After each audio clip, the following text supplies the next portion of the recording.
O Nordeste para você. Fazemos a diferença com o conteúdo de qualidade.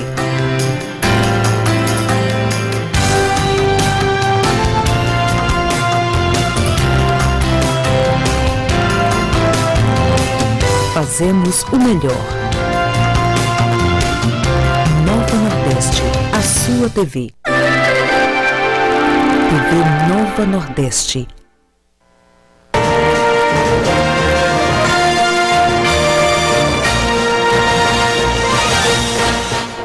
Está começando o programa Políticas na TV Nova. É um programa dedicado a conversas e debates sobre fatos e ideias em Pernambuco. As entrevistas giram em torno da política, da economia, do comportamento, das ciências, da cultura, enfim, as coisas da vida. Quem está aqui conosco para conversar sobre um tema interessantíssimo, a política vista de um ponto de vista mais acadêmico, é Luiz Otávio Cavalcante. Ele é ensaísta, professor universitário e tem como mérito também no seu passado a gestão fazendária de Pernambuco. Foi secretário da Fazenda e conhece muito bem tanto o estado de Pernambuco do ponto de vista financeiro como também do ponto de vista histórico, né? Preocupado com essas questões históricas do estado. Luiz Otávio foi autor de 2 livros, entre outros, né? Mas 2 ensaios sobre Luiz Inácio Lula da Silva. Quando ele assumiu o governo, o Luiz Otávio escreveu um livro sobre isso, tentando entender e fazer entender para os leitores o que seria esse fenômeno do trabalhador chegar à presidência da República. Mais adiante, no segundo governo, não é isso, escreveu um livro seguinte, seria o segundo Lula, segundo episódio, né? Que mostrou as transformações em caminho dessa figura política nacional. Luiz Otávio, o que foi que mudou na cabeça de Lula, que foi o grande mentor de toda essa coisa que acontece hoje no Brasil, tanto na presidência dele quanto na presidência da indicada dele, a presidente Dilma? O que foi que mudou na cabeça dele e do partido dele de 2003, quando assumiu o poder, a 2016, quando a representante do partido dele recebeu um impeachment do Congresso Nacional? Eu penso que há muitos Lulas, há vários Lulas. Há o Lula metalúrgico, há o Lula político, há o Lula presidente do primeiro mandato, há o Lula presidente do segundo mandato, há o Lula companheiro indicando a presidente Dilma e há o Lula burguês. Na verdade, eu penso que foi ao longo do tempo havendo uma transformação na cabeça do personagem. O Lula do primeiro mandato, ele foi um homem absolutamente preciso. Ele foi um homem absolutamente correto na concepção política, na formulação política. No momento, por exemplo, em que ele convida um deputado federal do PSDB de Goiás, chamado Henrique Meirelles, para assumir a presidência do Banco Central. No momento em que ele chamou Roberto Rodrigues, ligado à Confederação Nacional da Agricultura, para ser ministro da Agricultura, que ele chama Furlan, ligado à CNI, para ser ministro do Comércio, quer dizer, ele revelou uma capacidade política extraordinária. No segundo mandato, parece que vem a ele a fadiga da perícia. E talvez também os efeitos do mensalão que aconteceu exatamente no final do primeiro mandato dele. Né? Exatamente isso. Então, ele começa a relaxar no zelo, a relaxar nos cuidados com a gestão e com a coisa pública. A partir daí, como você lembra, no mensalão, a cabeça dele já não é a cabeça do Lula que assumiu em 2002. E a partir daí, me parece que houve um processo de aburguesamento da vida pessoal, que terá interferido na produção política. E então, há o que eu considero um erro de percepção ao indicar a ministra Dilma Rousseff para ser candidata a presidente. Nós verificamos que ela não reunia as condições de gosto pela política. Política é conversa, política é encontro, não é? Política é gastar tempo, não é? Na criatividade, no surgimento de ideias. A escritora israelense Hannah Arendt, ela dizia: política só existe a dois. Quer dizer, não existe política solitária. Não é? A política é um encontro, não é? Há uma solidariedade subjacente ao ato político. E isto falta a Dilma Rousseff. E Lula parece não ter percebido isso. Além de uma pouca aptidão para as questões administrativas, porque ela trabalhava muito com a cabeça dela nessa esfera econômica, não é? Achando que as determinações dela, no final da conta, iriam prevalecer diante de fatos, às vezes, que contrariavam todas as evidências dispostas diante do governo.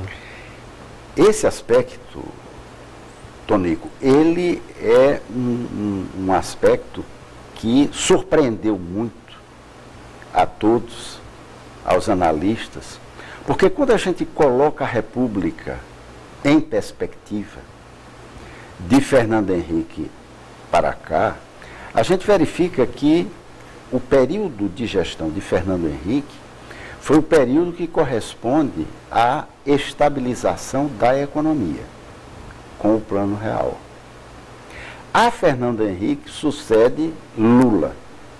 E o período de gestão de Lula corresponde a uma fase de política social, de inclusão social, de redistribuição de renda. Há um período de estabilidade econômica de Fernando Henrique, segue-se um período de inclusão social de Lula e, em seguida, em cima do discurso de Lula indicando Dilma Rousseff, se presumia um período de capacidade gerencial, capacidade de fazer, capacidade de qualificar a ação pública. Então, todo o discurso em torno da candidatura de Dilma Rousseff, produzido pelo PT e por Lula, caminhava na direção de que Dilma era a grande gestora. Então, teria sido para a felicidade do Brasil a estabilidade econômica, a política social e a gestão da eficiência do setor público. E foi uma grande decepção. Exato. Diante disso, nós estamos aí com um governo interino, depois da admissibilidade do impeachment da presidente Dilma, um governo interino com o ministério possível, não é? Porque tem que aprovar as medidas no Congresso, as medidas de ajuste fiscal, as medidas que vão aliviar o país um pouco, não é? Mas a sociedade, é difícil você ser percebido dessa forma pela sociedade, né? Porque quando se fala o novo governo, um ministério de notáveis, então se cria uma expectativa muito alta, quando a realidade tende a baixar o tom, não é? Exatamente isso. O que é possível para o Brasil nesse momento? Não há Ministério dos Notáveis. Notável será ou não será notável o governo. Por quê? Porque, na verdade, neste momento, o que se precisa é fazer uma grande sutura, uma grande cirurgia, uma grande operação cirúrgica em duas direções. Em primeiro lugar, na economia, do ponto de vista da sustentabilidade fiscal. A Previdência é uma bolha que estoura daqui a 5, 6 anos. Então, o governo precisa de ter no Congresso as condições políticas e parlamentares suficientes para aprovar medidas que darão ao país a sustentabilidade fiscal. E, por essa razão, o Ministério tem que refletir a correlação de forças políticas que estão no Congresso. Então, esta é a primeira linha. Ainda no setor público, uma questão importante que é restaurar a confiança, e o grande fiador disso é Henrique Meirelles, no sentido de abrir espaço para que a taxa de juros baixe. E isso é possível. Agora, de outra parte, será extremamente importante que o governo produza ações objetivas no sentido de mostrar a qualidade na prestação dos serviços públicos. A população não suporta mais. A sociedade não suporta mais pagar tanto imposto e ter uma qualidade tão ruim na saúde, no trânsito, na segurança, na educação. Eu sei que há uma ansiedade muito grande da população para que essas coisas aconteçam, na verdade, com muita justiça, todo mundo quer isso mesmo. Mas esse período inicial do presidente Temer é um período curto. Então, como realizar isso nesse período curto? Agora eu queria que você respondesse essa pergunta. Daqui a pouco a gente vai fazer um pequeno intervalo, daqui a pouco volta.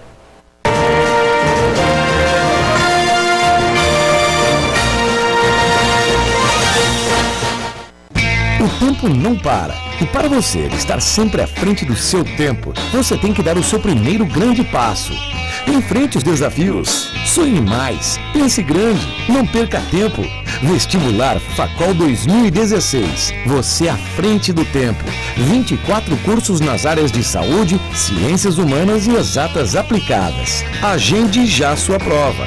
Facol. Você à frente do tempo.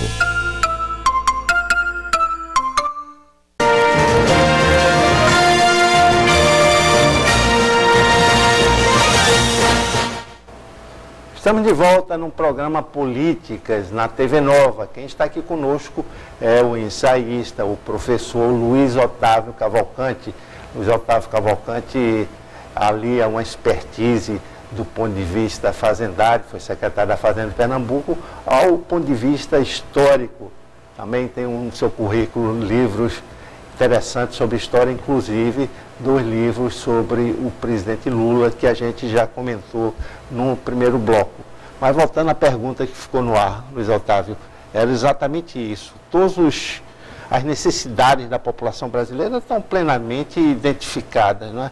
Mas o presidente Temer tem dito e tem, de certa forma, tranquilizado a população, no sentido de dizer, olha, eu não posso fazer tudo em 40 dias. Foram quase 13 anos Partido dos Trabalhadores e, de repente, isso não pode ser consertado em 180 dias. Então, a população também tem que se tranquilizar um pouco e olhar para mais além. Eu penso que a interinidade do presidente Temer é uma interinidade clausulada, é uma interinidade condicionada. Ele tem 90 dias e não mais do que 90 dias, essa é a cláusula de salvação dele, para produzir ações e resultados importantes que garantam os 54 votos no Senado que lhe assegurem os 2 anos e meio de mandato. Então, eu dividiria a interinidade em 2 etapas. Uma primeira etapa clausulada, condicionada, de 90 dias, nos quais o governo terá que mostrar, sinalizar entregar uma mensagem bastante concreta, objetiva, decente à população, no sentido de afirmar aquilo a que veio. Se o governo conseguir isso, ele vai obter, por meio do Senado, o reconhecimento popular, alcançando os 54 votos de que ele precisa para concretizar o impeachment. E a partir daí, eu penso que ele terá espaço para realizar, de um lado, a cirurgia fiscal, né? Abrir espaço para a queda da taxa de juros, dar um mínimo de organização à fiscalidade brasileira, propor uma reforma importante do aparelho do Estado, no sentido de profissionalizar os quadros, inclusive do ponto de vista da meritocracia, e, de outra parte, tentar qualificar a oferta dos bens de consumo coletivo.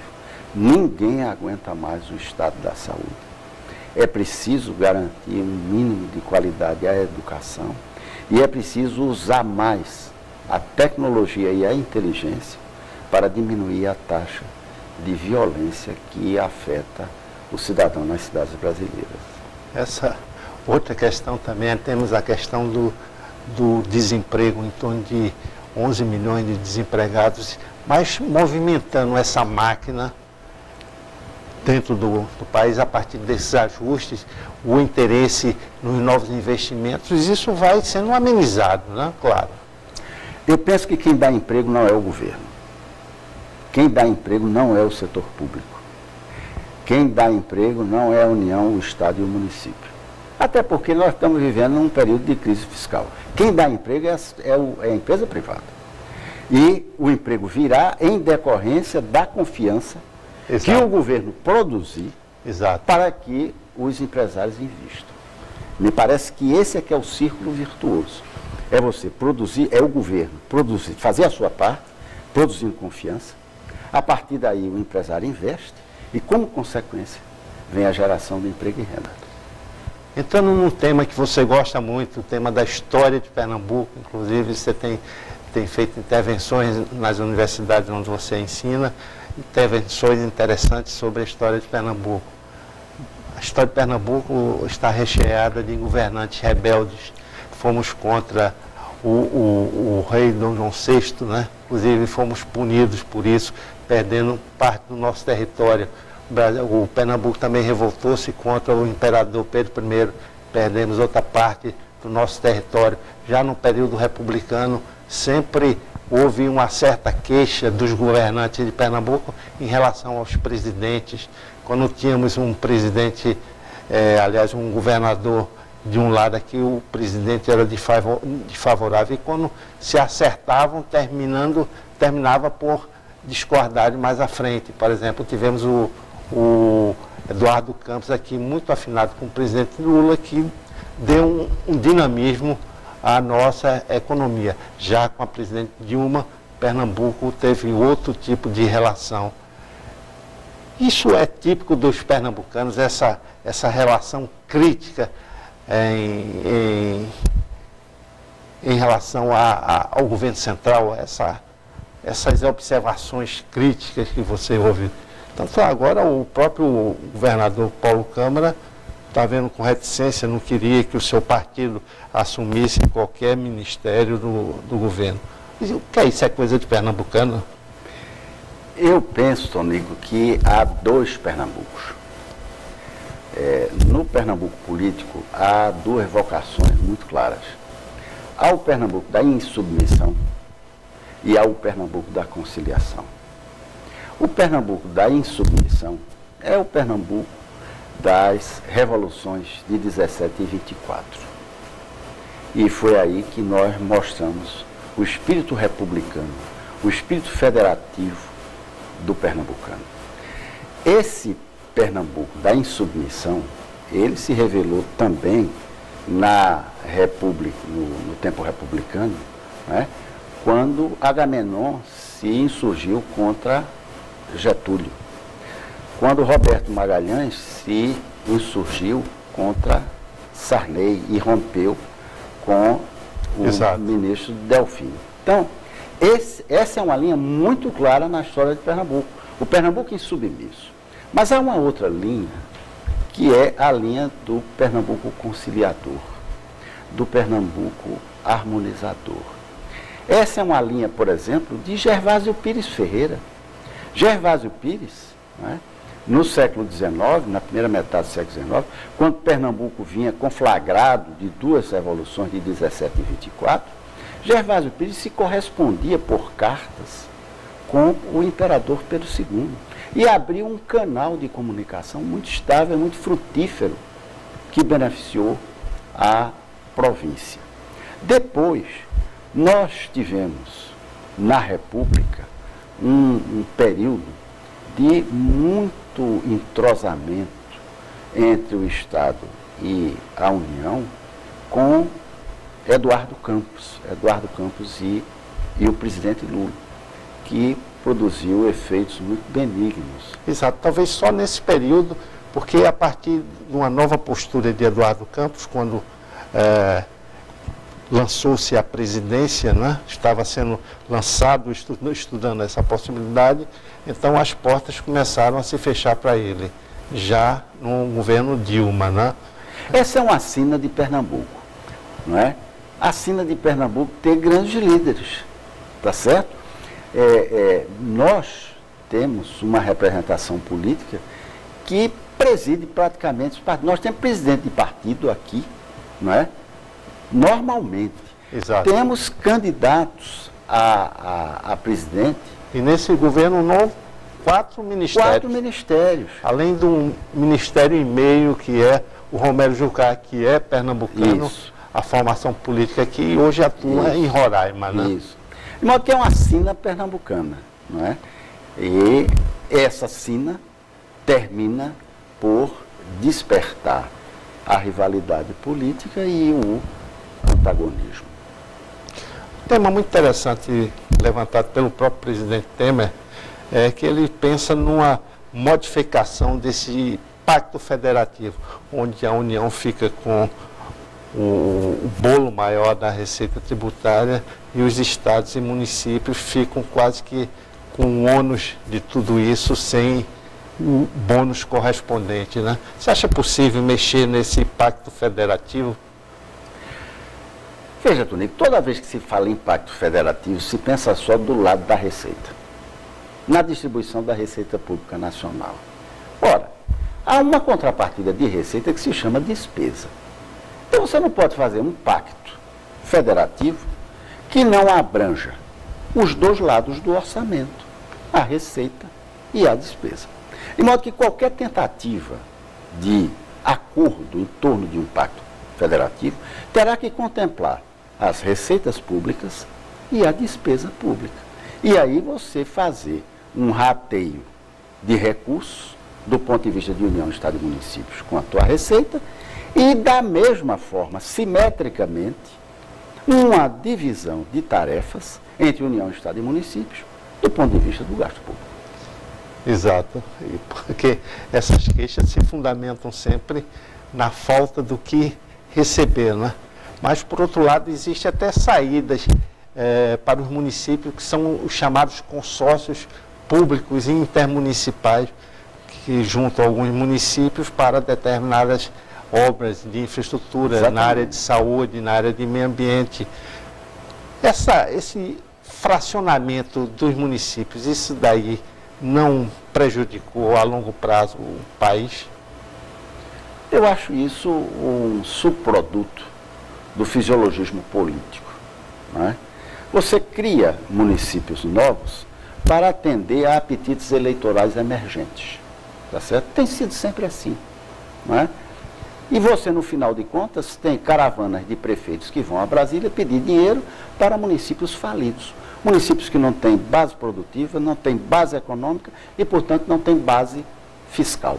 Então, são municípios falidos. O que a gente devia fazer, na verdade, era acabar com uma série de municípios que não apresentassem um determinado nível de receita pública capaz de viabilizar o funcionamento mínimo de suas estruturas administrativas. Uma proposta que pode ser levada ao presidente Temer. Infelizmente, Luiz Otávio, a conversa estava muito boa, mas chegamos ao fim do nosso programa e certamente vai ter outras oportunidades para você estar aqui presente, passando esses conhecimentos e essas informações para todos os pernambucanos interessados na política, na história, nas coisas de Pernambuco, enfim.